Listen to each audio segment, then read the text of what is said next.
Coming up, a Sad Styles production. Get into it! Sonic 2. Sonic 2. Nice. Yeah, right. Like Guile. Yeah, Guile. You know what I liked about Guile? The reason I've never gotten into a fist fight before is because I've only ever wanted to be in a fist fight if I can, No hitting in the face. hitting the face. I have to win the fight. Right. That's one of the reasons I've never done There's it. no coming back. There's no coming back. 2, I need to, when I'm done, comb my hair, slick it backwards with a comb, which means I need to have a comb on me. You don't carry a comb like a greaser? No, I don't comb my hair You don't comb your hair. So there's a lot of variables. It's like a Lego piece that you just put on your top of your head? How does this work? Have you ever seen how Darth Vader puts his helmet on? Yes. Yeah, it's much like that. Screaming. No!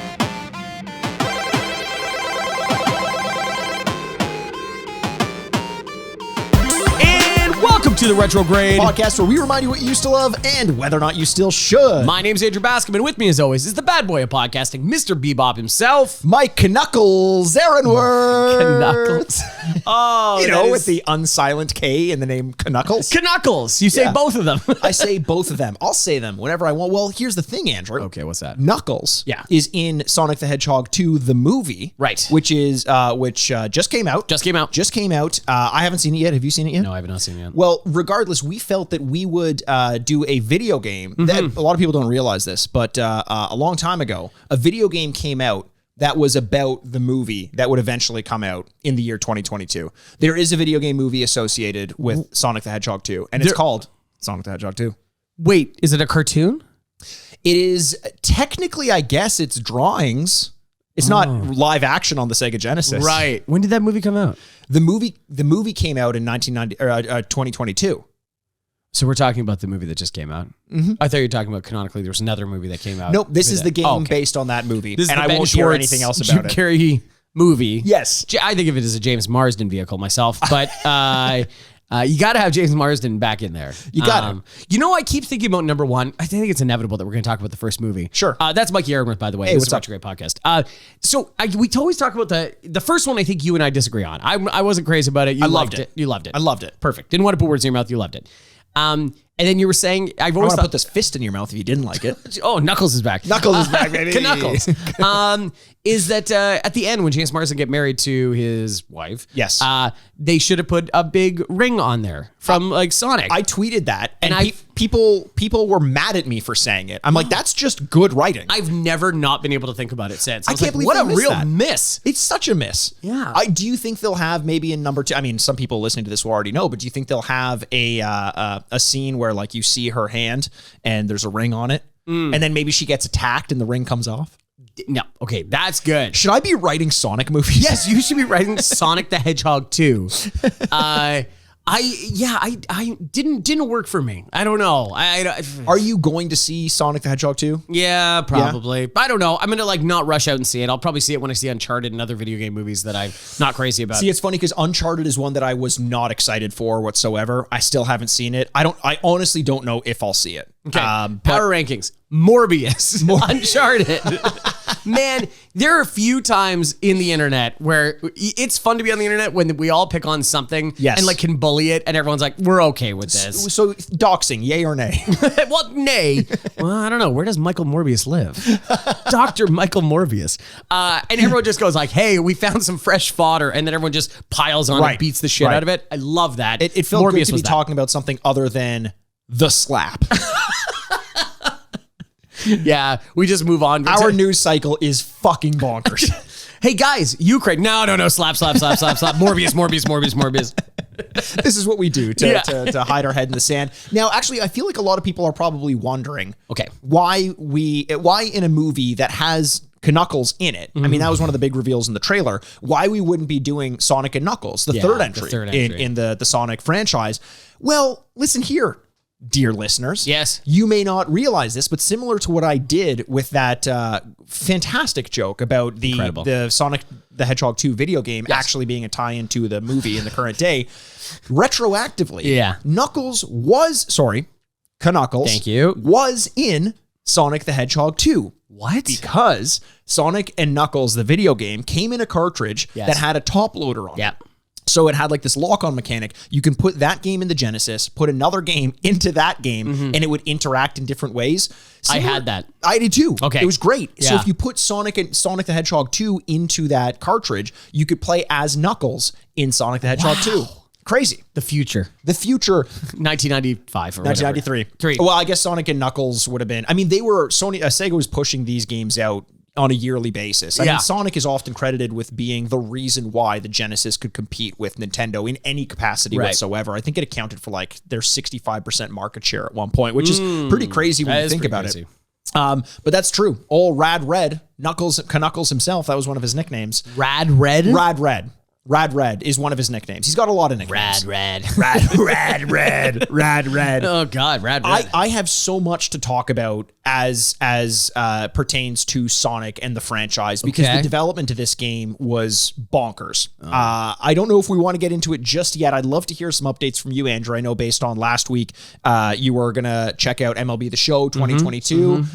22. Have you had a chance to play that game? I have extensively played it. I need to report back and say it's like putting on a pair of sweatpants where you're like, oh, this is nice. Like getting into a hot tub. You're like, oh, okay, yeah, all right, sounds good. I love it. It's the graphics are really nice. It's some little bit of updated stuff, but just fine tuning, and I'm fine with that because I thought last year's game was awesome. So nice. It's great. I played the new Fortnite chapter. You want to talk about Overwatch for a second? I would love to. Oh, no. I haven't played it yet. Mikey. I haven't, but I fiend talking about Overwatch. I want to talk about this. Have you played it? I played it. Andrew? Yeah. What are you doing? I'm allowed to. I don't don't have a problem. If you're new to this podcast and you're listening because you Googled Sonic the Hedgehog 2 expecting to find the movie and instead found this podcast, I'm so sorry. It sounds like I'm making a joke, but legitimately had an addiction to Overwatch. It was all I could play. I felt like it was becoming a detriment in my life. It had become a detriment in my life, so I stopped playing it. Yeah. But you played it recently? I played it recently because I saw you posted about the new anniversary. Yes, the anniversary remix. Yes. Yeah. Which feels very lazy on their part. I need to report back. It's incredibly lazy. Yeah. There are no voice lines. There's no nothing. It's just a couple of skins and you're like, okay. And so like I played one game, somebody quit on me and I'm like, nope, I don't play this game anymore. Fuck this. And I threw it into a river. So down by the river next to Chris Farley. Chris Farley can play it now. That's nice. I was kind of baffled by the anniversary remix because all it is, as you mentioned, no new voice lines, anything like that. The new skins aren't even new skins. They're just a new color palette on past legendary skins. Yes. Which is, it's got a real Malibu Stacy. She's got a new hat kind of vibe to it. Right. But she's got a brand new hat. Yeah. I couldn't believe that. This is like the biggest definition of mailing it in. But I do understand why they're doing it. And it's because they're working on Overwatch 2 now. You know, and they're probably using a lot of the same now. Well, who knows? Maybe I don't know. Not. Last 5 years. That's the problem that they run into when they announce a change from Overwatch 1 to Overwatch 2. I kind of would have thought they learned their lesson with going to StarCraft and how that kind of split apart the competitive space. And it's like, do they want to do it again? I know a lot of people disagree with me, but Overwatch 2 looks very much like Overwatch 1. I don't know that we needed it. The development cycle has been ridiculous. And now you get things like this where it's kind of half-baked elements of the original Overwatch as most of their team, I would imagine, starts to focus on Overwatch 2. The voice actors are probably doing new voice lines for Overwatch 2. So why would they focus on an anniversary remix? Do we have a timeline for Overwatch 2? The beta is on the horizon. Zero Dawn. And I don't think there's an official announcement as to the date yet. Unbelievable. Yeah. I know so much about this game. It just feels like it's like we're just fine tuning, and it's like that's been 2 years. Yeah. You know, like the fact that they're fundamentally changing the game with going to 5-on-5, and you know there's some different stuff that they're moving around. And for like you're saying, for a game that is competitive, where there is money on the line for professional gamers. Yes. You know, like this, it feels like this being just like in the garage is a weird feeling. It feels like a very weird choice. Misguided. But they're in it now. Like they got it. They got to follow through with it. I was amazed when I heard a couple weeks ago that the Overwatch League didn't have any major sponsors. Like a couple weeks out from the season starting, which is absurd. You mentioned the fine tuning that they're doing with Overwatch 2. Yeah. Speaking of tuning, in the form of tunic, it's the same prefix. Okay. Right. So you can suffix my dick. I did the listener a favor. Everyone's been clamoring for my opinions on Tunic. Knocking at my little door. Oh my God. Being like, Mikey. You have a little door? A little door? Yeah. Because it's not compensation, it's imitation. I'm compensating. You're compensating. You're like, that door is so little. Watch me like BFG myself through this door. Exactly. Yeah. BFG, good ref. Love Thanks. that. Love that. Appreciate book. Even better movie, probably. It's an incredible movie. There's a book? Jim Carrey. Yep. Yeah, exactly. Just like Dr. Egghead himself. Exactly. No, but Tunic is a game. It's got that isometric perspective, which is my favorite perspective in video games. I've said this time and time again. And it borrows an art style from Link's Awakening and a difficulty and sort of pattern structure of a Dark Souls style game. I've given it a shot. I had to develop an opinion on it. It's very good. It's very good. It's very hard. Okay. Very hard so far.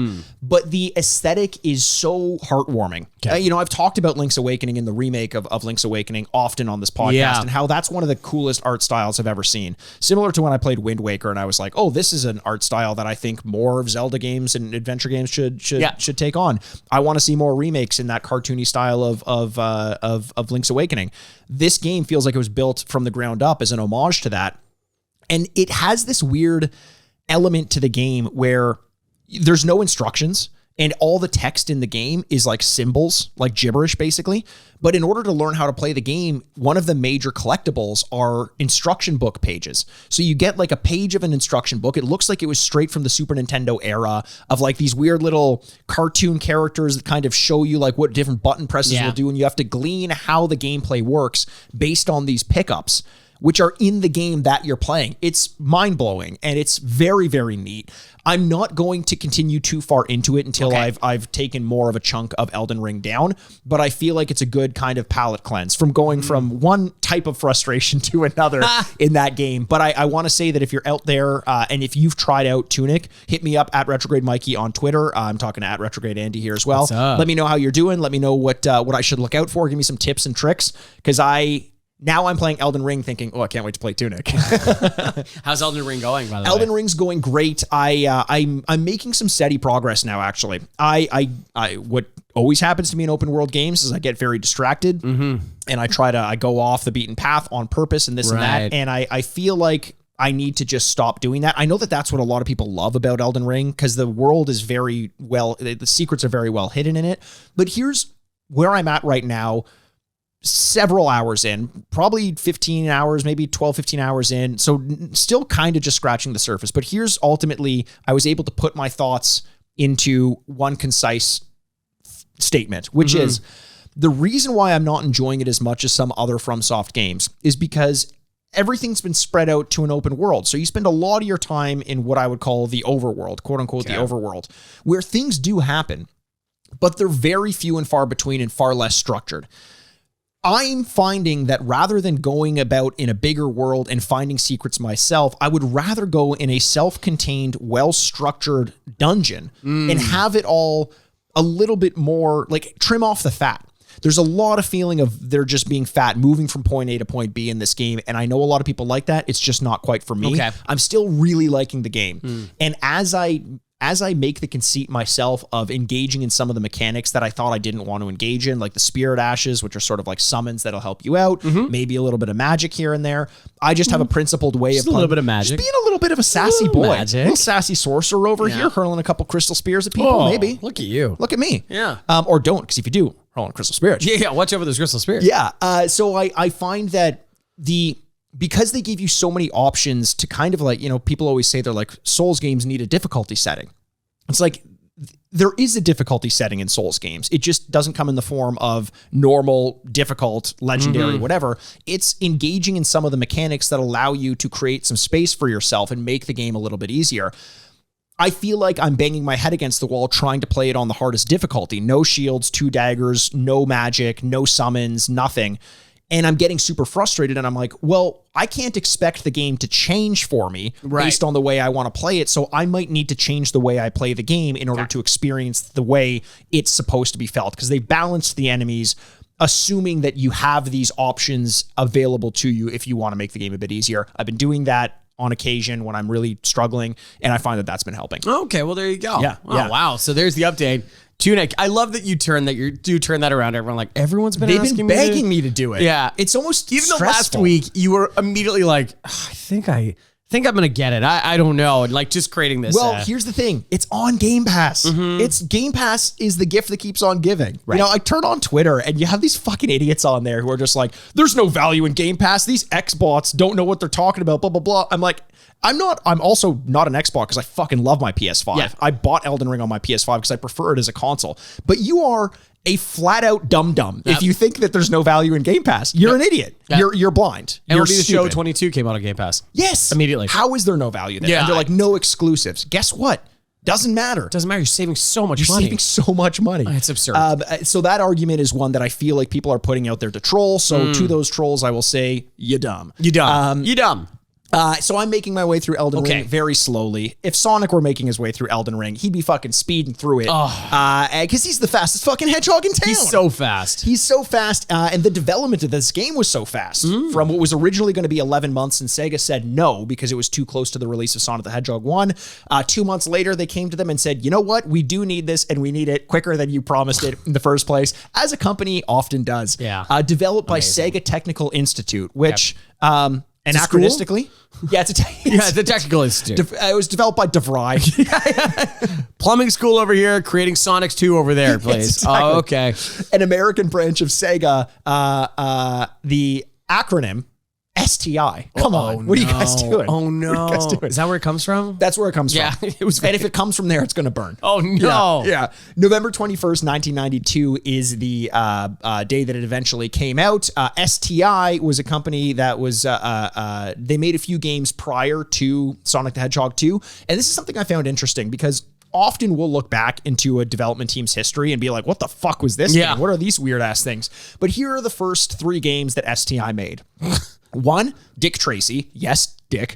Which is STI made Dick? STI made Dick. Oh, no. Yeah. Kid Chameleon.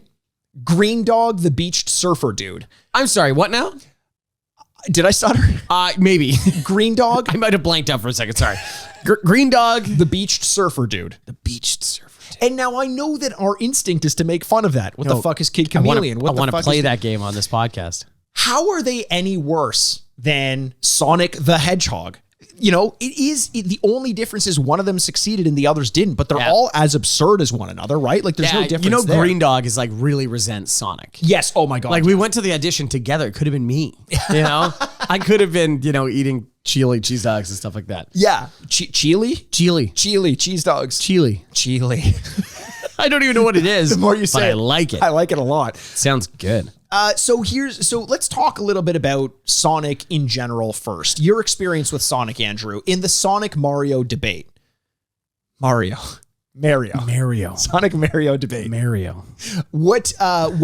do you fall? Well, Sonic, so I had a Genesis growing up. And so Sonic were the games that what are you laughing at? No, now I'm I can't remember Mario again. Because Mario. I feel like no matter what happens, we get called out on it. Yeah. Yeah. Well, there's a lard. It doesn't. There's a lard? I'll get to it. Okay. But there is, and we need to worry. Yeah. Is that I think there are some people out there that are convinced they're right, but are actually wrong. Yes. And so it's not stopping anybody from yelling at each other. Welcome to the internet. Yeah. Have a look around. Can we just all make fun of Michael Morbius again? God. You had me at Michael Moore. I'm like, yes, we can. Yeah. He'll come up with a new movie soon. I'm sure we'll talk about that. Yeah, is that, what the hell was I talking about? Okay, yeah, I had a Sega Genesis growing up. Yes. So Sonic it's very close to my heart. 100%. Because those were the first games that I played. Yeah. You know, that's why I love Echo the Dolphin. So, which is great game. I appreciate the fact that it exists. Exactly. Do I want to play it? Not Sonic really. the Hedgehog. Green Dog, the Beach Surfer Dude. Echo the Dolphin. See, I sense a trend here. You sense a trend, yeah. So they're very close to. Obviously Mario is an incredible game and like a series that continues on, which is I think is the thing that adds finality to any debate that would happen. Is right.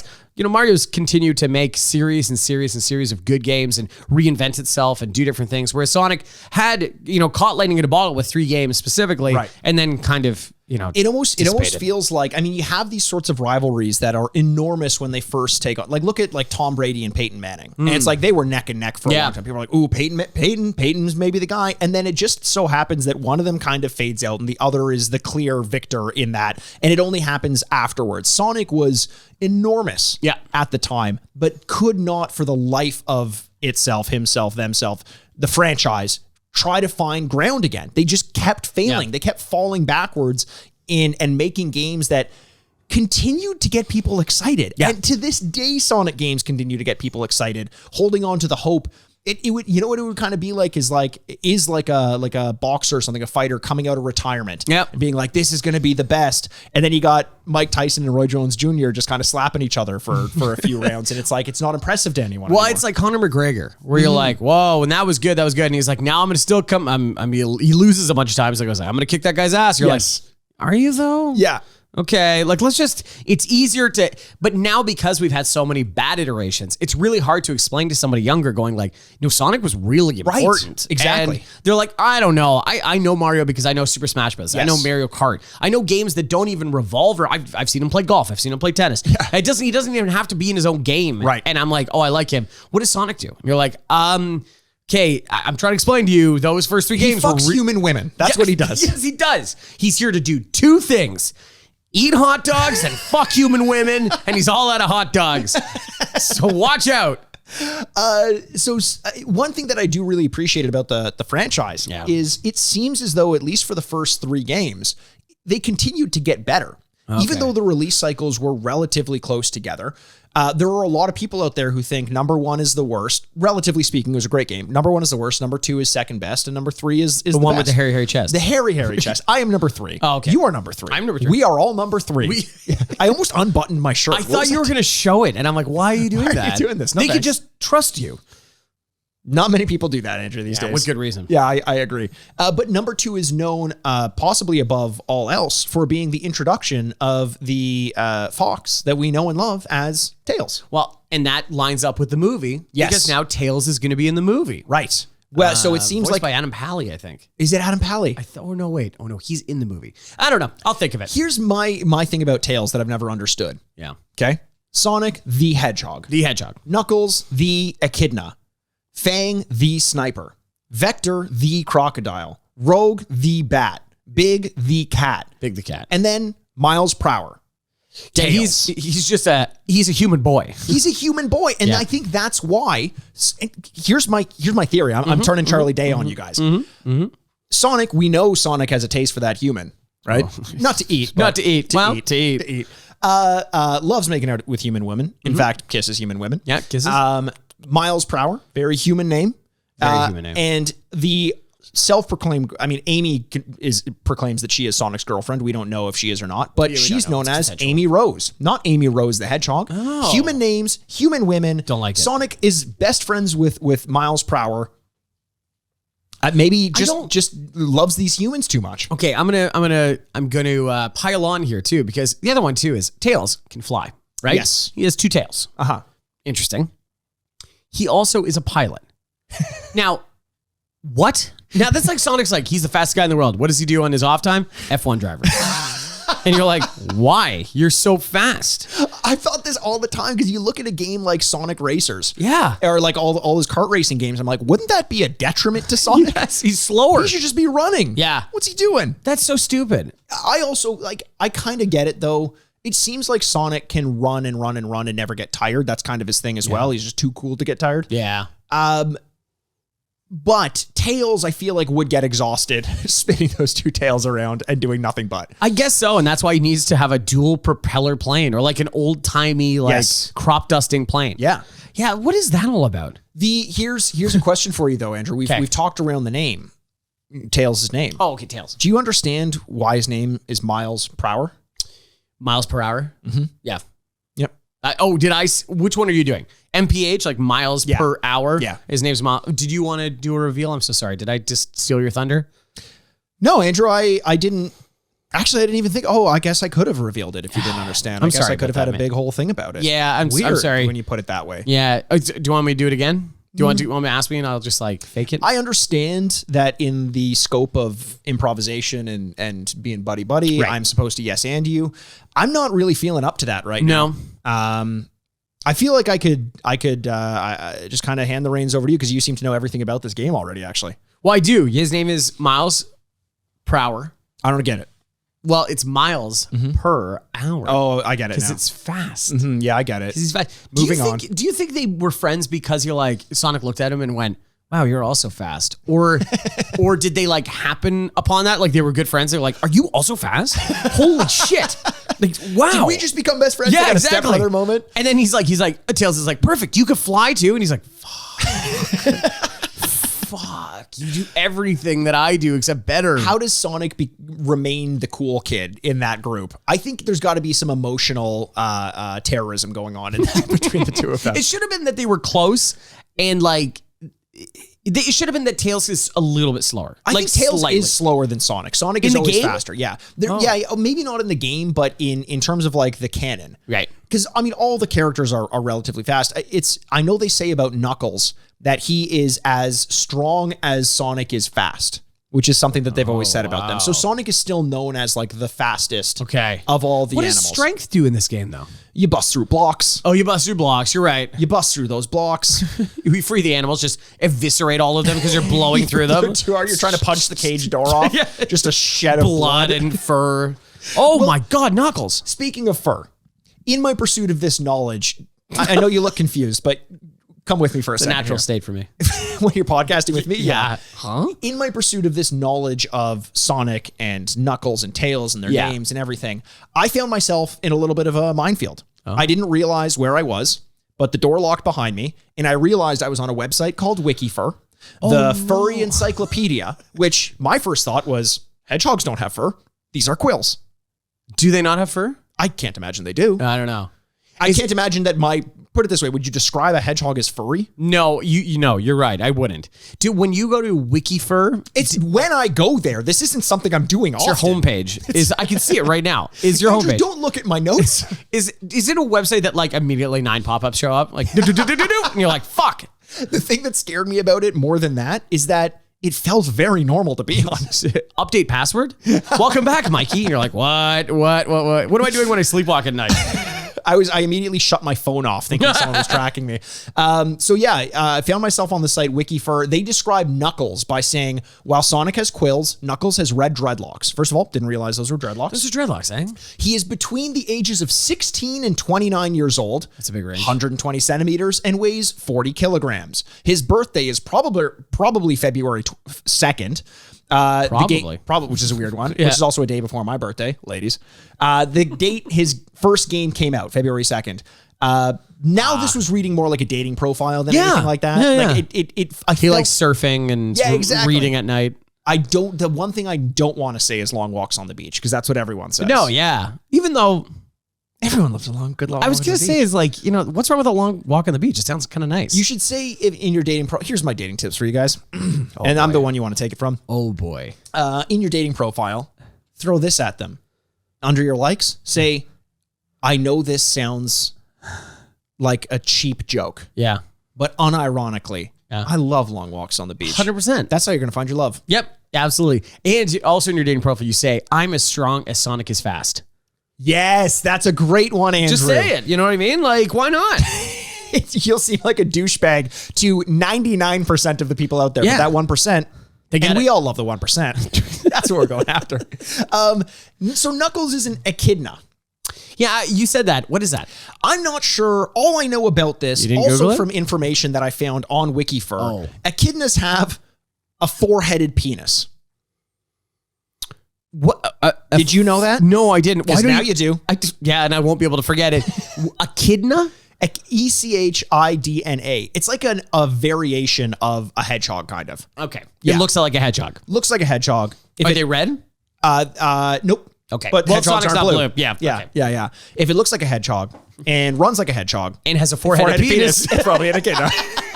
We got there. I love the idea. It's like, what is that? Oh, it's probably a hedgehog. Or it might be an echidna. Let's flip this bad boy over. So the gameplay of this game is pretty straightforward if you're familiar with the Sonic series, but they do have the addition of these pre-rendered 3D levels, which were always really cool. I remember these quite a bit. If you get to a checkpoint and you have 50 rings in your inventory, you can go through these kind of like mazes or these half pipe sort of things. It looks like a very Sega Saturn style of 3D that isn't quite 3D, like movable 3D, but gives you the impression that it is. That was one of the things I felt made this game seem very, very cool. Whether they were fun, that remains to be seen, but I did love that. You can play as both Sonic and Tails. You can play as just Sonic, or you can play as just Tails, or you can play in a competitive mode, player 1 versus player 2, to see who collects the most points. Oh, that's fun. Was known as kind of being a little bit of a mess. The screen is condensed. I actually remember playing a lot of that two-player, though. A lot of it. Here's the thing, though, and this is, we did Sonic the Hedgehog 1 on this podcast. We've done a few while Sonic back. games. Yeah, I think this is our fourth game or something like that. We've done Sonic Adventure, Sonic Spinball, Sonic the Hedgehog, and now Sonic the Hedgehog 2. Every time we go back to these games, they were known for their speed. I cannot deal with the 4:3 ratio on the screen. It's too condensed for a game that moves this fast. And that was one issue I had with Sonic 1. And another issue is that it didn't feel as fast as I remembered it feeling. But Sonic 2 has the introduction of the spin. If you lose automatic all your spinner momentum, thing, which I think was absolutely key in getting keeping that momentum up there. So can you imagine if it was exponentially growing its speed from then till now? Just now it'd be like you'd be strapped down like Space Odyssey, just eyes open. Oh, I'm done. I finished the game. That was 30 seconds. That was the best experience I've ever had in my life. You sound like me when you make that grunt after a long session with Wikifur. With Rose the Hedgehog. Not Rose. Amy Rose, sorry. I want to talk a little bit about the development of this game. In our Tetris episode 200, it was we spent a long time talking about the international incident around Tetris. There was a similar internal incident with Sega surrounding the development of this game. Sega was really trying to make a good impression on the American market. Hence the beginning of STI. Yes. It was an American company. Mark Cherney was the guy who was kind of developing or running it at that time. Good old Mark Chernovich. Everyone's favorite. Who's that? Oh, he's like a conservative pundit. Oh, Mike Chernovich. What did I say? Mark. I don't believe that's true. I don't like anything we're saying right now. Neither do I. We're getting on the wrong playlists right now. Yeah. So they gave STI the rights to develop this game, basically to curry favor with the Americans. Yuji Naka, who is the lead programmer on the original Sonic the Hedgehog, due to salary disputes and issues where he thought he wasn't getting the recognition that he should have as a result of what became Sega's flagship game, basically said, fine, I'm not going to be involved with this franchise anymore. I'm leaving Sega, this and that. Mark actually reached out to Yuji Naka when he found out that he had the rights to make this game with STI, and flew to Japan to talk to Yuji Naka and convince him to move to the States with a team in order to help with development. A very cool, like, olive branch sort of situation. And they moved him to Bismarck, North Dakota. And he's remained there ever since. Wow, beautiful. He moved to Seattle with what's his name? Tetris guy. Pajitnov. I think you're close with that. Yeah. Very good. I think you're close. Congratulations. So many Japanese programmers and artists moved to the U.S., but it actually became, like, have you ever seen the documentary American Factory? Yes. Where you got the people coming over to work in America. I think in American Factory it was a Chinese ownership, right? In this it was Japanese, but they had a similar sort of work ethic where, like, the programmers were known to sleep at their desks. They wouldn't go home. They were used to crunch. Americans would, like... which sounds weird that American video game development at any point in time was concerned about the well-being of the employees, but they would, like, lock the doors so the Americans couldn't continue to work after hours and stuff like that. But there was this weird butting of heads between the American and the Japanese development teams. Very much a culture clash. And a lot of the I don't know. Culture clash would be a good nickname for a finishing move if you're a wrestler. Ooh, someone who's like like an artist. Yeah. We got a culture clash here. Like, he's setting up for the culture clash. He's setting up where he, like, puts his sunglasses on and takes out like a paint palette or something like that. That's how art works, right? I think it would be that he pulls out a haiku from his trunks. Ooh. And he whispers it into the other person's ear. And they become so emotionally distraught with his beautiful words that they fall over crying. And he gets pinned. That is amazing. Yeah. I actually love that idea. Yeah. Or convinces the person to pin themselves. Yes. And he's already halfway out the arena at that point. Yeah. Yes. He holds a mirror to them and they're like, this is what I've become. Gives up. Starts tapping. Oh, man. Oh, I love that. I love that very idea. But he's definitely not from America because America doesn't have culture, apparently. Wait, what's this now? That's what people say about America. Oh. Which isn't true. It's not true. It's absolutely not true. No. Cheeseburgers. Jazz. Baseball. Jazz, baseball. All the three things I was going to say. Motor cars. NASCAR. NASCAR, sure, yeah. Motor cars. Whiskey. Well, parts of it. Did you say baseball? I said baseball. Pompadours. American football. Greasers. Greasers, yeah. Racism. Okay. Capitalism. Who knows?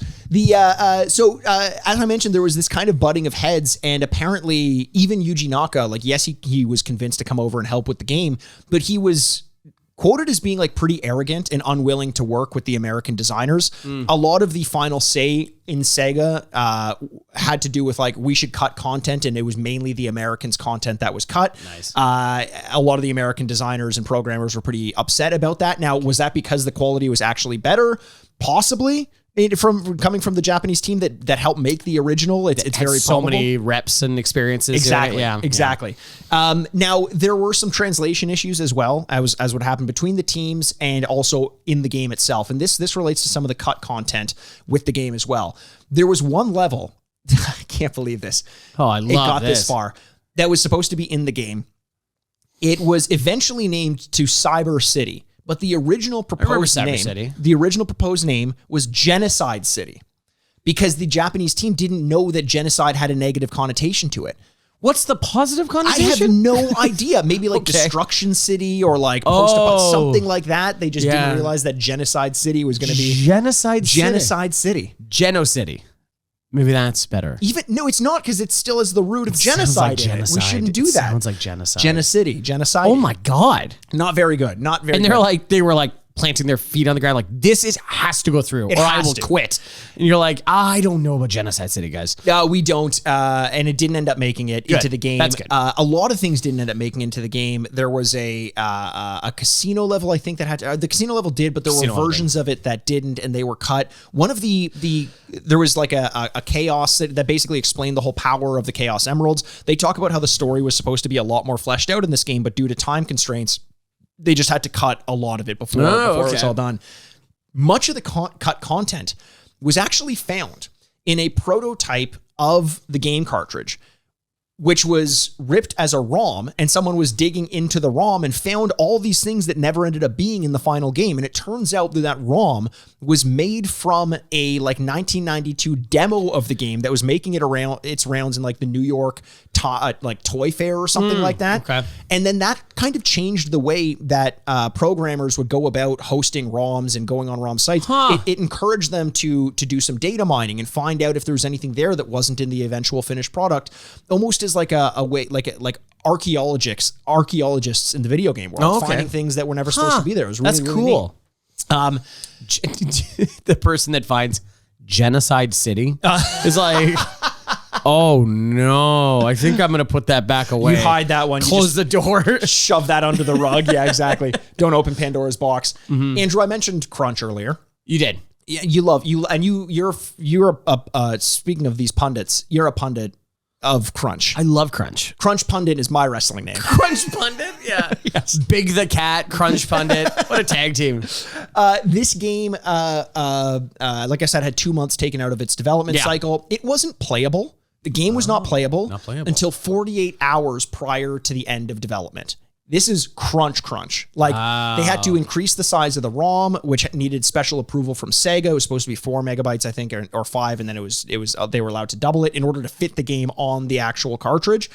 When they were shipping the game to Japan for production and all the source code, they sent it in 2 separate airplanes, just in case one of them went down. Holy shit. Like, they travel like the Royals? Or the ingredients to Coca-Cola or something like that. Do you think that's real, the Coca-Cola guys? I bet you it is. I bet it's not true anymore. Oh, not anymore, no. Because, like, also the recipe is like, there was this, it was a divergent thing, but there's this like real thing about like how So everything's just worse for us now. And also if you had saved like a bottle of Coca-Cola from the 70s and tried one now, you'd be like, these are two different products. Now we use corn syrup and all these other horrible things that we put in our bodies. Whereas before it was like, it's brown sugar and cinnamon. And cocaine. And cocaine. And you're like, I love my it. cocaine. And so you love it. But like I would desperately want someone to make the original and try love it. And go like, oh my God. Unfortunately, after all those plane crashes though, we don't have the ingredients. They kept shooting the planes out of this guy. The planes out of the sky. So the game came out, as I mentioned. This missile is branded Pepsi. Another one. Oh, Mike Butters. He strikes again. Mike Butters. There's a good reference for you. Go back or look up Mike Butters to see what the fuck we're talking about there. I mentioned that it came out November 21st, 1992. Yeah. Actually, it was available then, but it hit most stores on November 24th, 1992, which was a Tuesday, and it was called Sonic Tuesday. Oh, that's great. I love that. Very good. Very ambitious release. Most regions were all available in the same day, which was unlike most video game releases. They would kind of roll it out through Europe and then North America and Japan. I imagine they did it like, Red Cross or UNICEF drops off things through the plane. They just kick off a bunch of them and like little umbrellas of Sonic games come down and people grab Crushing through the ceilings of Walmarts just into the video game section. Now, reception of this game, given the crunch, you would think that they fucked it up, but they didn't. Stop saying crunch. You're freaking me out here. I keep thinking about crunch. Crunch pundit. It grossed $450 million in the year of 1992. Very sold cool, 7.55 million copies. Wow. Adjusted for inflation, $830 million wow. worth of sales for 1 year. That's second incredible. Highest selling Sega Genesis game next to, do you know what the first would be? Sonic 1? You're absolutely correct, my friend. Hey. You're absolutely correct. Yeah. EGM gave it a 35 out of 40. GamePro a 5 out of 5. Again, with their perfect scores. Man, GamePro loves going like, I didn't think, there's some big overworked sweaty guy like this writing these things up like, I never thought games could be like this. And then like you're just like, Sonic 2, this is the greatest game of all time, handing over to his editor. And then all from his desk, you just hear a guy like, oh my God, Street Fighter. It's but incredible. You just gave Siphon Filter a 5 out of 5. Fuck Sonic. Siphon Filter, greatest game of all time. Oh, I can't believe it. Game Informer gave it a 27.25 out of 30. Very well received game. Very high selling. And a game that you and I had a ton of experience with as well. Loved it. Now, you and I, as we mentioned, we played the game as kids. I got it as a Christmas gift as part of the Sega Genesis. That sounds about right. And I remember getting it at night and waking up. At night on Christmas Eve. You open gifts on Christmas Eve? Very rarely, but for some reason my parents were so excited to get it. Was a gift shared by me and my brother. That was like our gift there. And they were like, nightmare. It's we didn't share it very well. No, I can't. That sounds like just a real recipe for disaster. My brother was so pissed off when he found out that there was co-op in this game because he was used to just throwing a controller at my head and telling me that it worked. I believed wireless controllers existed well before they actually did. Yeah, that's why you're the inventor of the wireless controller. Yes, helping little siblings everywhere. Exactly. That's just like last week, how I changed the way basketball is played by always shooting threes as a big man. Yes, exactly. Go back and listen to the MVP baseball episode to learn more about that. But Andrew, you already kind of gave some of your experiences with this game. Usually what we do is we rate and review the game as we remember it back when we played it as kids. That's out of 4 bits. Then we play the game, come back and rate and review the game out of 4 bits as it holds up in the modern day. Are you ready to go into your review out of 4 bits? I'm so ready. As you remember it as a little child? And this is one of the ones where I was as little as of a child. I think this is one of the first games I ever got. Yeah. So I can't, there are not many games earlier than this that I can remember. Right. I'm fascinated by people that open Christmas gifts on Christmas Eve. Yeah, do we want to keep talking about that? I'm fascinated by that. I don't like to anymore. I like to hold the anticipation. I also get the idea that if you could break tradition and then just open all your gifts, then Christmas morning becomes a lot more about like hanging out and like talking and yeah, like, it would suck. Yeah, I guess so. Because then you're not going to get gifts with your family, right? And I keep forgetting the reason for the season. Mm-hmm. Capitalism. Well, look. An American tradition. Jesus gave us the gift of Christianity. Uh-huh. We repay him by buying each other Sega Genesis. Which is exactly what I did. Which is exactly what my parents did for Christmas. Well, but or Santa, I guess. Yes. First book of the Bible. Genesis. You tell me. Whoa, my God. I always thought it was about Phil Collins. But that's much better. That's about Sonic and Big the Cat. You know what? I love this game. It's obviously shaped my video game trajectory for the rest of my life. The fact that I got that first. And that's why I'm such a speed freak. And, I know. And you are. Yeah, I am. It's a real addiction problem I got. And I absolutely love this game. Now, this is the thing. I'll just be perfectly honest. Is this a 4 or is this a 3.5? Okay. That's where I'm at right now. There are so many 4s in my life where I'm like, absolutely. And, a few games we've done in the past, like Tony Hawk or Tiger Woods, where I'm like, I put or it's NBA Street 2. That was like the biggest lock in my head. Yep. I put so much time into this. This is 100% a 4. I love this game, but I don't think it's in that rarefied air of like, absolutely, this is a 4. And just because it's my earliest memories, I don't think should twist around the idea that it also is one of the best games from my childhood. I'm going to give it a 3.5. I see where you're coming from there. And I struggled with this one as well, because I think the expectation with a game like Sonic 2, as legendary as it is an easy 4 from us. Easy 4. Absolutely. I struggled a lot with this game. It was fucking hard. It is a hard game. To this day, it's hard. It's a lot of the game exists so that you can memorize patterns, the pathway through the level, where you go. But when you get that pattern, it's like riding a roller coaster. It just feels like you're doing a dance or something like that. Right. And I always dance on roller coasters while mixing metaphors. However, in spite of the fact that it was difficult, and I never beat this game, I couldn't beat this game. It was so tough, but I bought it on my Game Gear. I know it's technically a different game. I played it on the Sega all the time. I played this franchise through and through. It always left a huge impression on me. And I think typically when I was a kid playing a hard game, I would dismiss it. And I do dock it grades for that when I'm looking back at it. This is one, though, where I think I was okay with the difficulty, because when it worked, it felt so fucking good. And it felt so different from everything else. Streets of Rage, I could play, and it was hard. But when I lost, I'd be like, oh, it was a great game, whatever. But it felt a lot like Final Fight, and a lot like Bad Dude versus Dragon Ninja, and a lot like X, Y, and Z games. They all felt very familiar. Sonic felt so different from everything else. And because of that, because it felt like a different corner of the video game industry that hadn't been tapped yet, I am giving this one a 4 out of 4. Okay. Wow. I did not see that coming. Okay. So you're giving it a 4. I'm giving it 3.5. That's a 7.5 out of 8. Wow. You give it a 4. Score's better. Wow. Boo boo. My score is more accurate and true to myself. I'm going to reveal a giant mirror and you will sobbing. No, culture crash. Culture war. Culture clash. Culture clash, yes. Yeah, there we go. What's the name of the wrestler? The name of the wrestler is the artist. I was going to say the critic. Oh, the critic's good. It sucks. All right, Mikey, do you want to go play Sonic 2? Or his manager is the critic. Yeah. Yeah. The artist formerly known as the manager or something like that. Yeah. They're a confusing tag team. Yes, I think we should go play this game. Let's take a break, play it. Let's see some of the speed. What's your biggest fear and your biggest excitement about it? My biggest fear is talking in public, and my biggest excitement is I'm excited to go.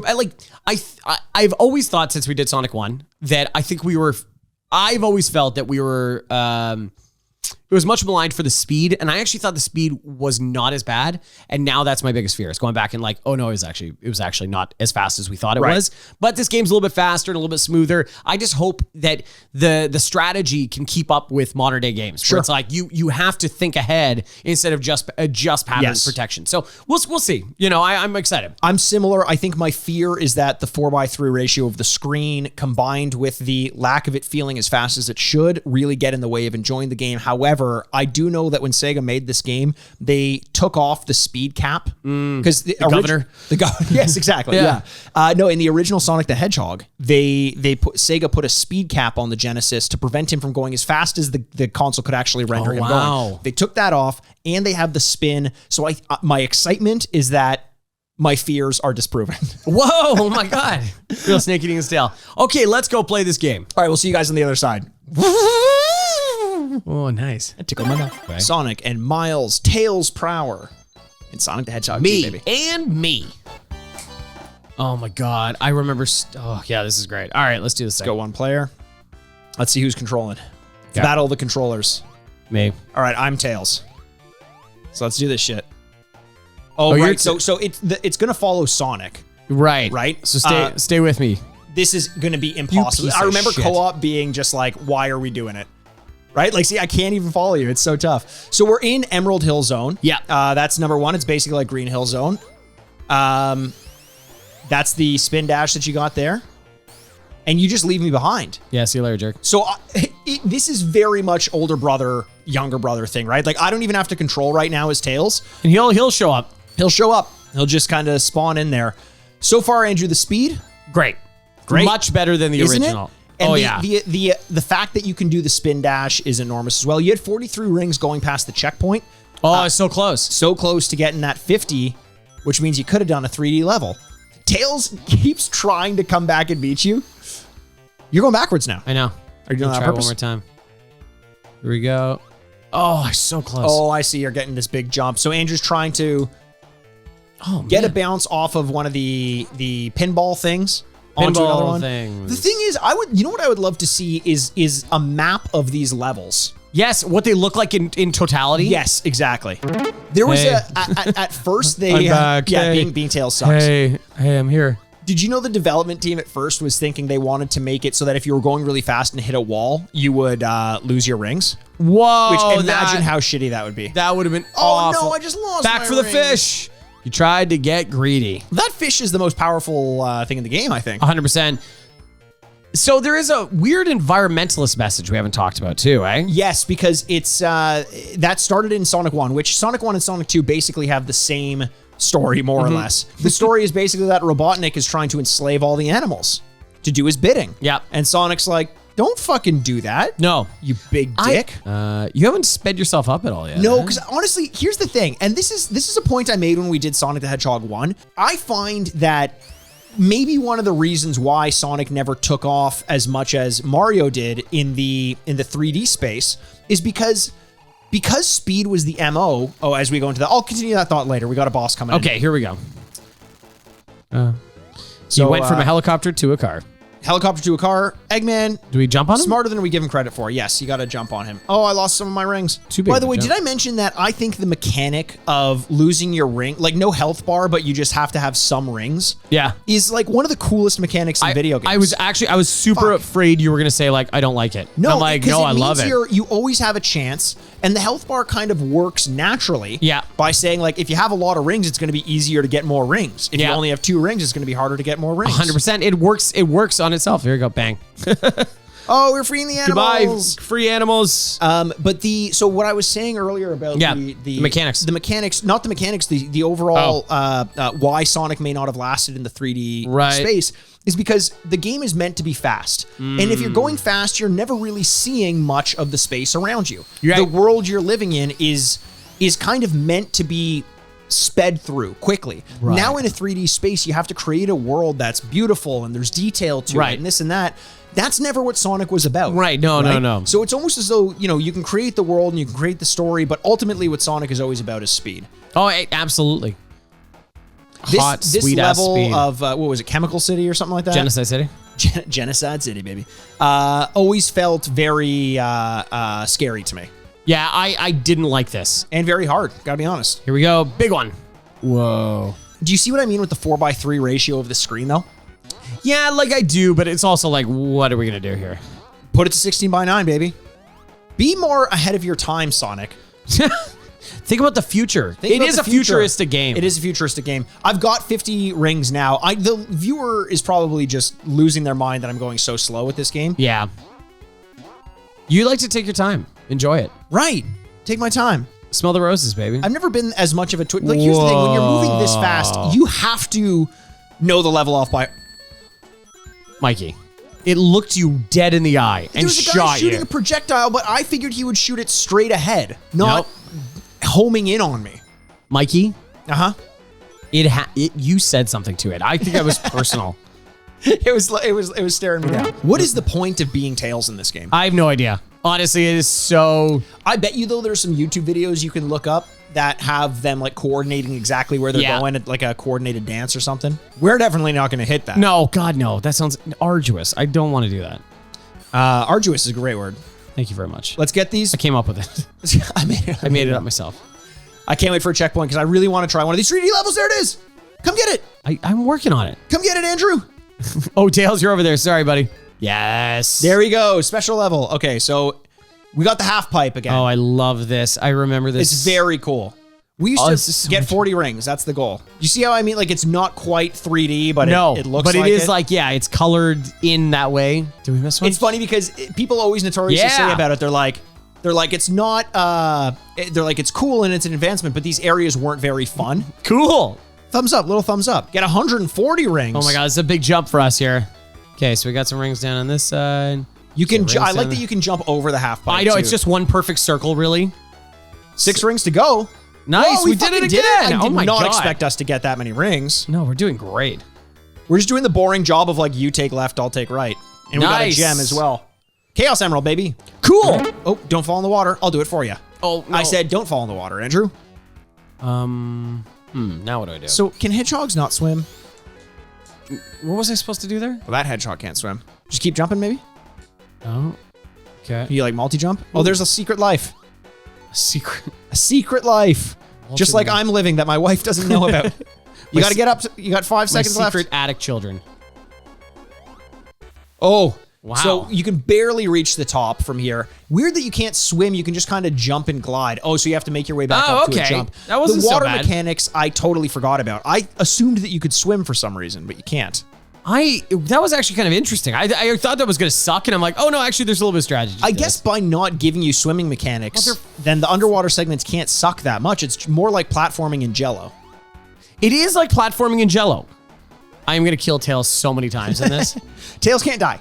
And you'll see me in your nightmares. I will roam this earth for the rest of my life. I remember this level giving me so much anxiety. You got to make this jump. Okay, there you go. As the countdown goes down, you hear that music. Oh God, it gives you so much anxiety. See you later, Tails. Fucking hell. It's a very imaginative game. For a game they could have phoned in, Sega knew it's like we don't have as I just hit a bounce thing. They don't have as much clout as something like Nintendo, so they fuck up the second game. That could be it for them forever. That was a fucking trapdoor. Here, take it. I think watching me play this game is probably the worst form of video game entertainment anyone could ever ask for. I don't know. Everyone at YouTube, let us know. No, I'm not doing that. Nope. I love that there are like baiting you. Oh yeah, so this is where I fell last time. I think I can speed through it. It's right next to a, what the fuck? We're in a realm of they're just trolling us. They're trolling us. There's the bouncing thing, but if you take it, then it's going to speed you through an area where you're just going to fall straight in the water. Yeah. The next thing it's a Twilight Zone thing. You use it. It's a very real catch-22.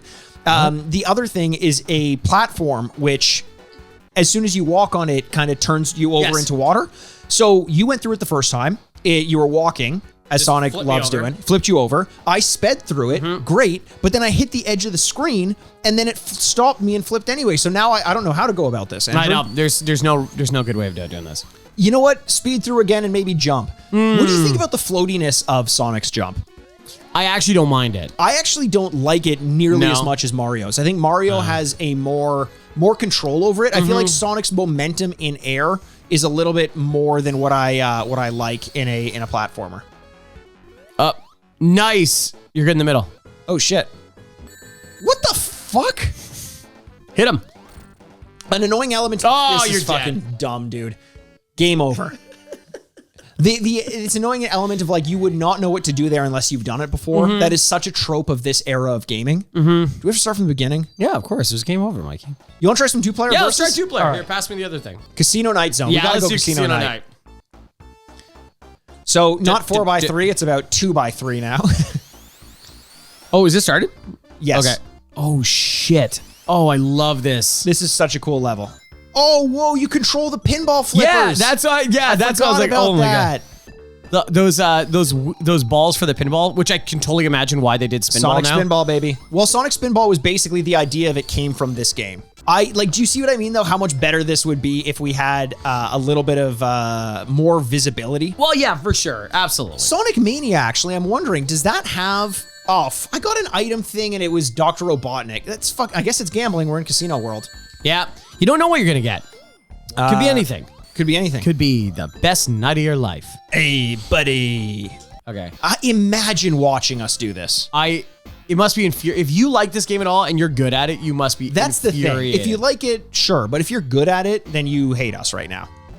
I like that there's elevators. Like we're in an actual casino. Yeah. The hotel portion.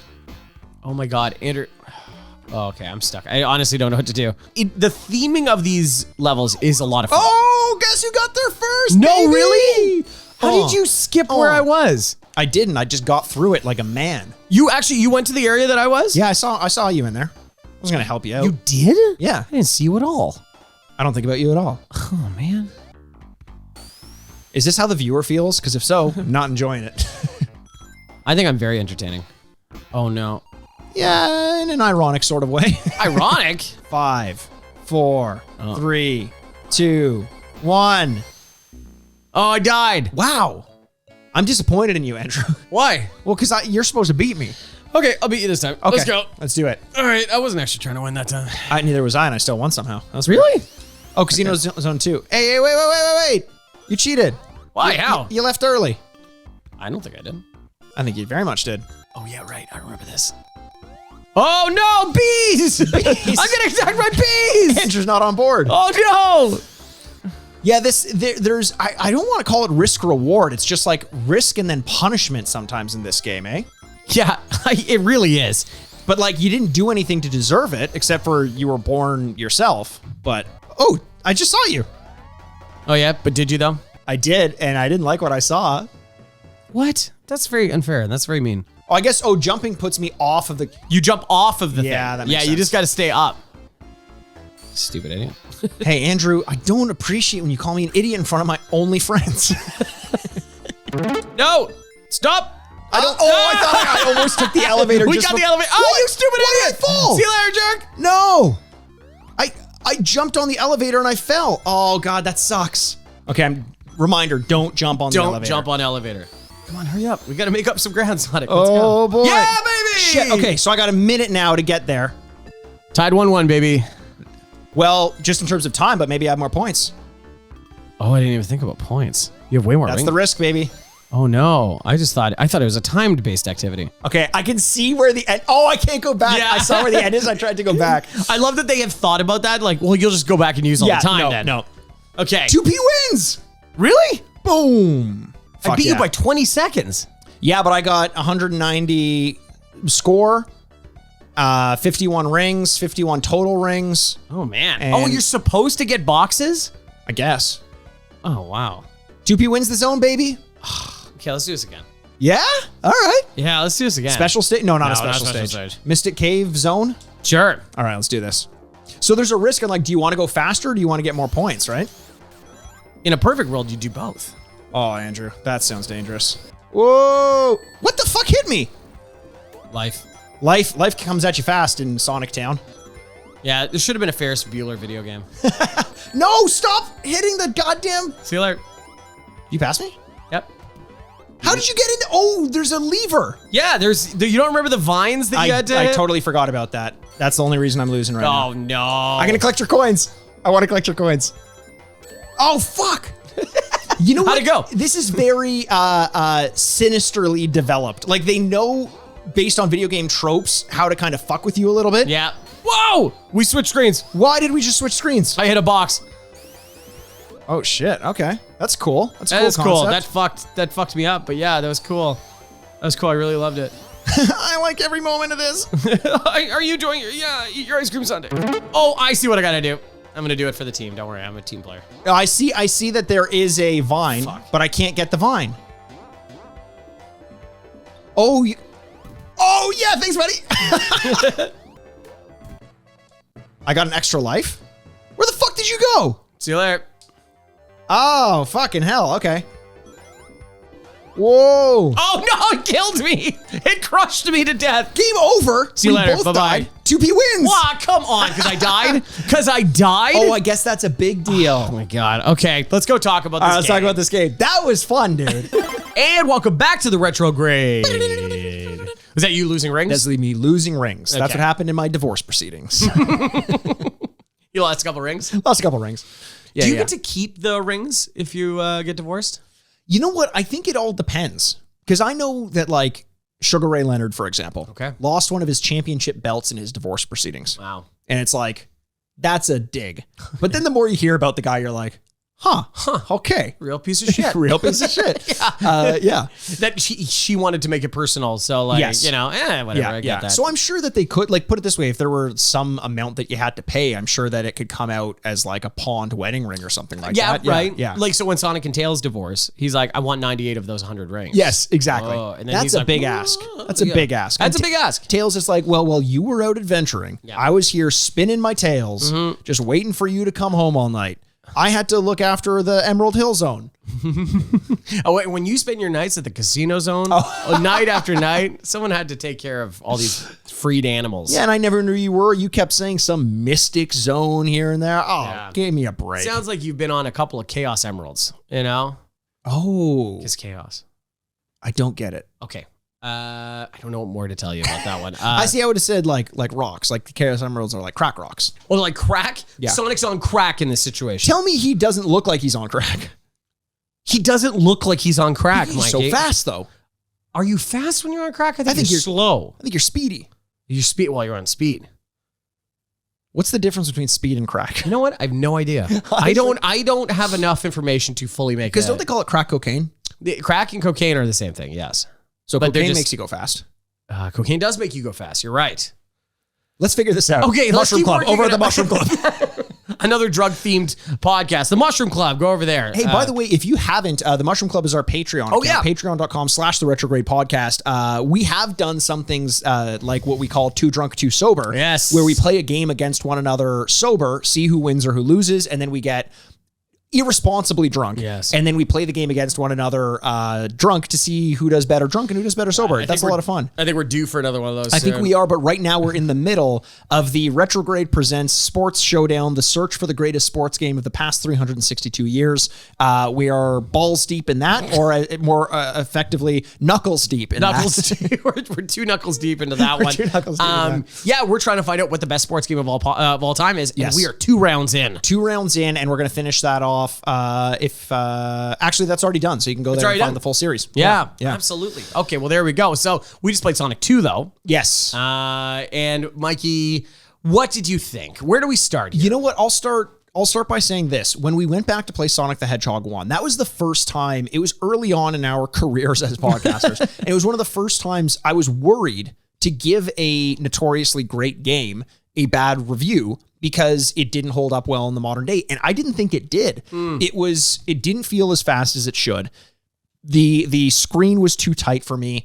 And I worried that coming into this, as I said before we went into the gameplay, that it was going to be more of the same. But this game, I think, does a better job of maintaining speed, thanks very much to the spin dash. I still think the screen is a little cramped, but overall I had a much better time with it than I expected based on how I felt after playing Sonic the Hedgehog 1. What about you?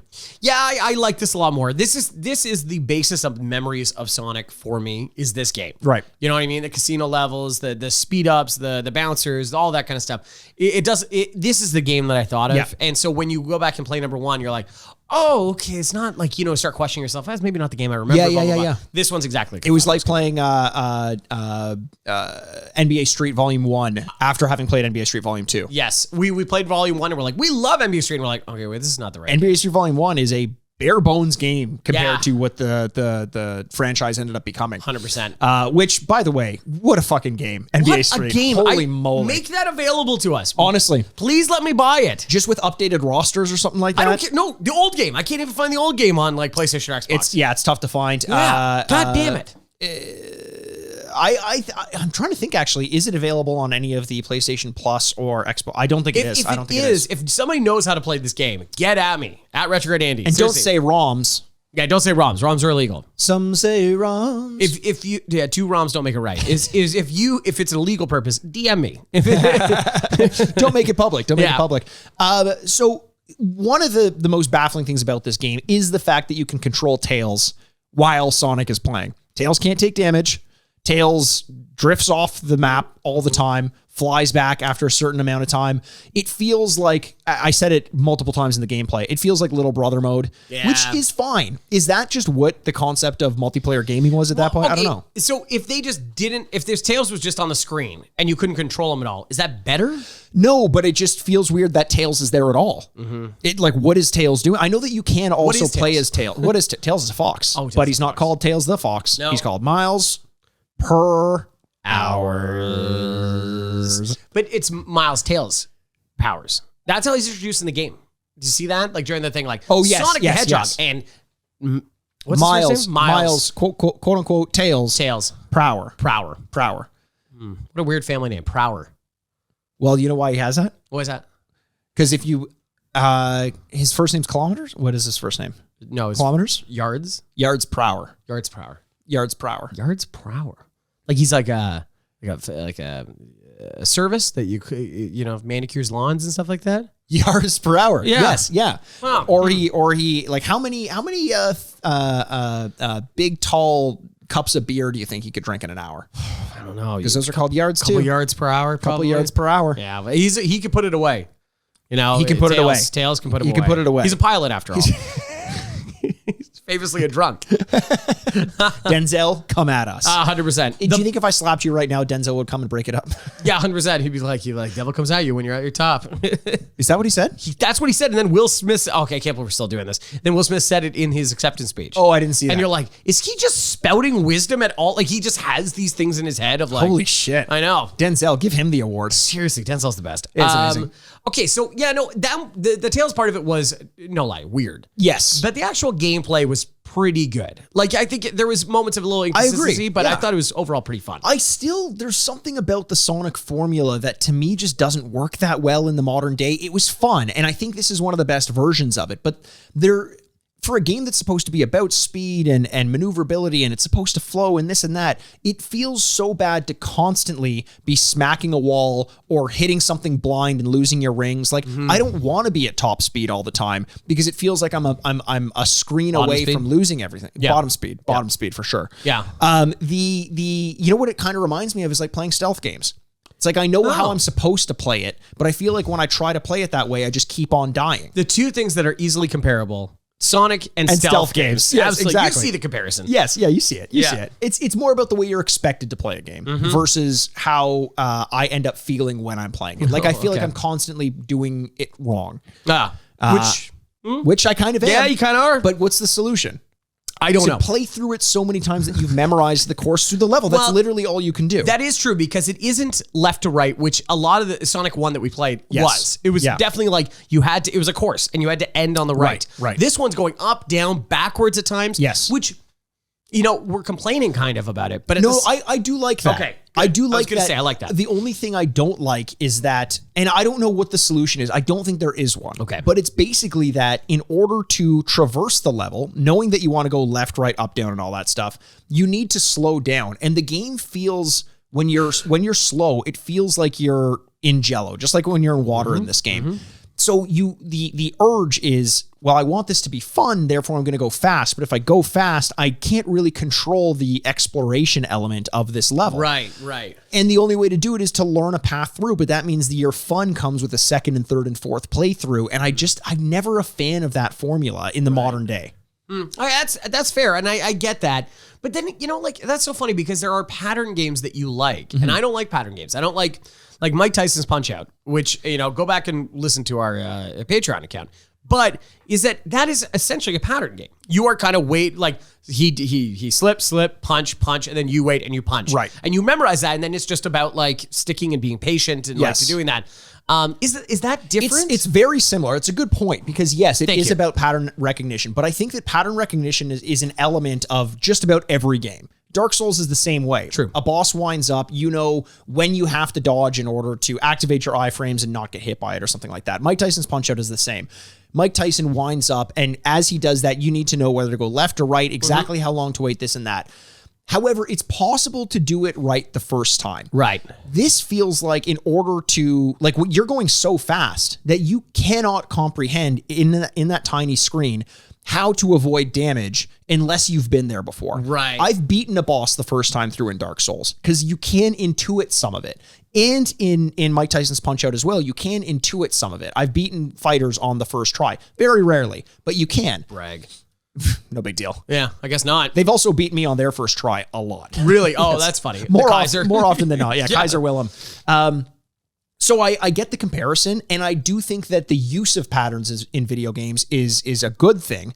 But in this way, it's less about patterns and more about a time tax and a playthrough tax of saying, you cannot do this well until you've done it the first, second, third, and fourth time. Right. And it's just a matter of okay, at this point I have to jump because the ramp is going to go up, and if I don't, I'm going to hit an enemy. And it's a different way to look at it. But in a game that is only really best when you're going fast, it feels like the amount of effort and time you have to put in order to safely go fast feels out of balance a little bit. I know that I do understand that. The chaos element of it is a lot of fun though. Like going through the first time, you're like, whoa, what's going on? I love that part of it. So, it was a lot of fun to go back and play, but I think the real star of the show was the 2-player.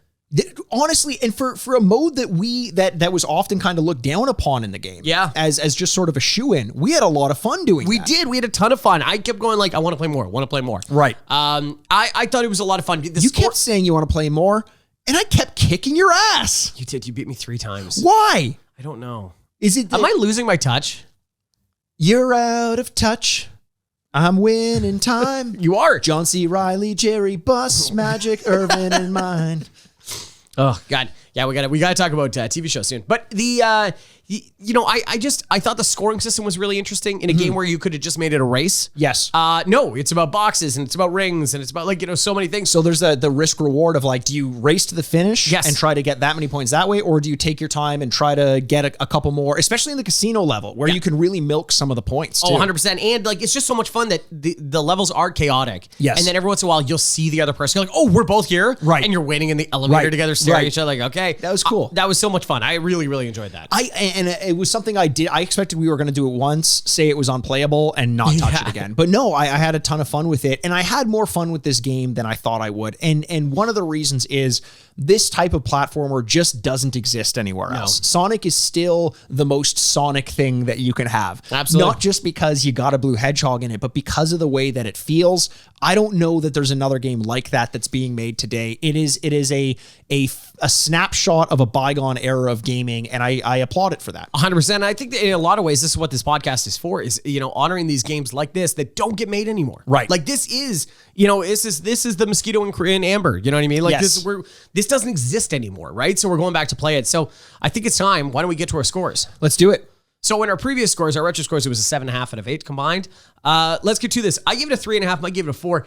Oh boy. I don't know. I don't know what to do here because I really enjoyed this game. Right. I really enjoyed this game. I think it looks really, really cool. The controls are so simple, it's hard to fuck up. Yep. So awesome. Controls are great. The camera sticks onto Sonic the whole time. Perfect. Center of the screen no matter what. Exactly. Yeah. No issue with cameras at all. The music is great. Right. And you're starting going like, well, so what's the issue? Like, where do I not like this game? And you're like, oh, maybe I just really like this game, and maybe I'm just going to give it a 3.5 again. And I think that's what I'm going to do. Nice. I'm going to give it 3.5. I love this game. I thought it was so much fun. I thought the 2-player really delivers in a big way. Especially in a modern day where you need multiplayer to some capacity. They got one. You got it. You can play with somebody else. And I don't know. I can't find a weak link in it. I really like this game. 3.5 for me. I like that. I still think that the people are going to hate me for saying this, but the fun factor wasn't there. Oh, for wow. me. Okay. You mentioned like the chaos that you feel when you first drop into a level and and how you feel when it's like, oh my God, everything's moving all at once. But I felt that was so stop and start that it was giving me whiplash. Oh. J.K. Simmons was there hucking drums at my head. Was he? The whole time. Yeah. Is not his tempo. It just wasn't his tempo. And I just felt like I'd get dropped in and I wouldn't be able to get my bearings, and it was stop and start. And then when I did get on a rush where I was like going for 15 seconds, all top speed, I felt like I wasn't controlling the game at that point. Okay. Now that is a reward mechanism for getting to a point in the level that you've navigated yourself to on purpose and saying, here's the snakes and ladders moment where you just get to shoot through the level and go at top speed and feel great about it.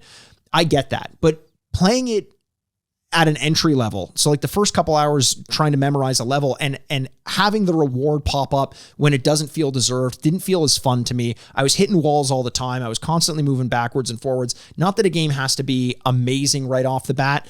But I'm struggling between a 3 and a 3.5. And the reason I'm going to go with... Wow. That high, even after all that? No, for sure. Oh, because wow. I'm more focused on what I think about the fact that the game just doesn't exist in any other form. Right. Today or yesterday or any other day between.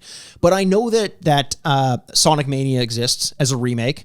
And I know that Sonic 3 exists as a potential step up. I feel like I need to leave it a little bit more space, even though Sonic is not my franchise. I'm much more of a Mario boy. Jesus Christ. Whoa, are you though?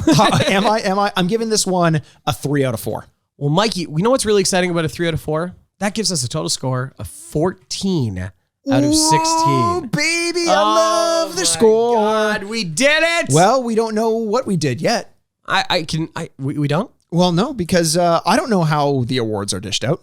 Okay, well, I have a fair idea about the awards are dished out. I am blind. I rely on the spreadsheet and the spreadsheet only, and then Elliot to tell me which awards the game won. You rely on Elliot? Listen. Wow, that's your first mistake. We talked about crack and cocaine. I've had my share. You have? But even that was not bottom. Like me admitting that I rely on Elliot is bottom. That's rock bottom. That's rock bottom. It's rocks. And he has a rock solid bottom. He does. He's ripped as all hell. And Rock's bottom maybe make an appearance later, but we're only going to find out if we make our way over to the red carpet. Let's go there and then we'll get Elliot involved. Absolutely. Let's make our way over to the award ceremony. You've been waiting for it all year. The most glamorous award ceremony of the week. Ladies and gentlemen, the Grady's. Okay. You can tell there's excitement in the air. Are you excited? Oh, 100%. If you felt these nipples, I'm so excited. Why are you excited if you already know the awards it won? Oh, I know everything. I didn't. I'm Morbius. First of all, Dr. Michael Morbius doesn't know everything. He doesn't know how to make a good movie. Do you know? Okay, spoiler alert for 10 seconds here. Do you know what the post-credit scene is? No. I'm gonna say it. So like I looked it up because I'm never gonna see Morbius. Yes. Michael Keaton shows up as the Vulture and in like the purple crackling sky from No Way Home. And he's like, hey, I think we should team up. And like it's like a Sinister Six thing from the comics. And you're like, do Sinister Six, but get fucking Morbius out of here. Michael Keaton is going to be so pissed off when he finds out he was in that. Fuck. Yeah. So there you go. There's your trailer. Now you don't have to see Dr. Michael Morbius. Do you think like, you know, when you have a sickness that's like, you're kind of sick, it's not the end of the world. So you're like, I'm just going to go to the walk-in around the corner from here. That's where Dr. Michael Morbius works. When you're really sick and you need to figure your shit out, you go to the hospital and that's where Doctor Strange works. It's like so many doctors. Yeah. So many doctors. I love the idea that, like, oh, am I not feeling well? So I just have my appointment with Dr. Michael Morbius. Oh no. We're going to have to take some blood samples. And you're like, not again, Michael. Starts licking your neck a little bit. Sorry, Elliot, you've been waiting. Sorry about Elliot's dressed up. Oh, wow. He's showing off his four-headed penis. Yeah, wow. I didn't know it. You have a... He is an echidna. That's the only way you can tell. You have a four-headed penis. Red dreadlocks and a four-headed penis. Amazing. Okay, well, Elliot, I guess with this startling revelation, you tell us what award Sonic 2 has won. The Field of Childhood Dreams. If you play it, they will review it fondly. Ooh. Whoa. Ooh. And...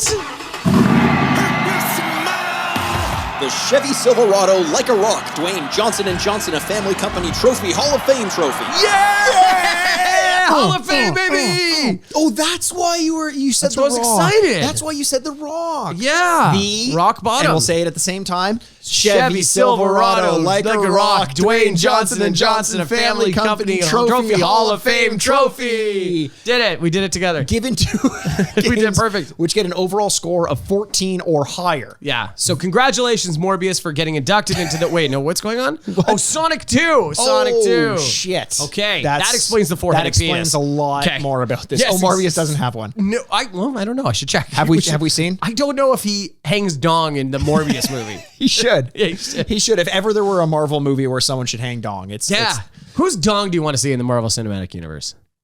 And why is it the Hulk? It's got to be the Hulk. It's got to be the Hulk. Before transformation. Thanos. Yeah, it's just Bruce Banner. I just want to see Bruce's dick. I'd like to see Thanos. Yeah? Yeah. What do you think it is? Like a human penis? Because he's not I human. think he's got a gauntlet for it too. I think that's Yeah, why. he's got a little glove. Yeah, he's got a little That's a glove. condom. And he's got the Infinity Stones in there. Yes, 100%. When people say he's got stones, boy, do they mean it. Ribbed for her pleasure. Yeah. Like his chin. Yeah. In the Field of Childhood Dreams, where the retro score is a 7 or higher. Yeah. Field of Childhood Dreams, we're 1 week removed from MVP Baseball. Yes. A baseball game which won this award, and we're still unclear how those two things connect, but you seem to believe that they do. There's a cornfield involved, and Again, I don't understand what corn has to do there's with baseball. ghosts and corn. Yeah. How much more clear can I make this? As clear as a ghost. Okay. But in Philip Seymour Hoffman's dense case, he is the densest ghost of them all. That so is a dense. joke from like the first 20 episodes of this podcast. We need to that and doubt. We need to make more doubt. And Philip Seymour Hoffman has is a dense ghost. Hey, if you have a programming background and you want to make a point and click doubt adventure, I want that so bad. Do you have doubts? Press D to doubt. Just walking around, doubt. I don't think you saw the movie. Because a big part of it is at the end you got to have a doubt. Yes. Before you cannot have doubts. You cannot have doubts.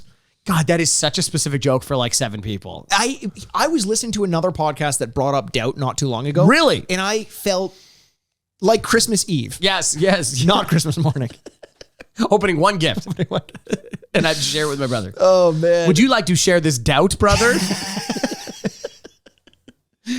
Oh, man. 2 great awards for a great amazing. game. Yeah. Which is number 2 in the series. Yeah, I'm really excited it made the Hall of Fame. Yes. It's been a bit, and I think that Hall of Fame is like rounding form of being like, man, there's just only really great games in here. There's one exceptional Well, game. no. We're not doing that.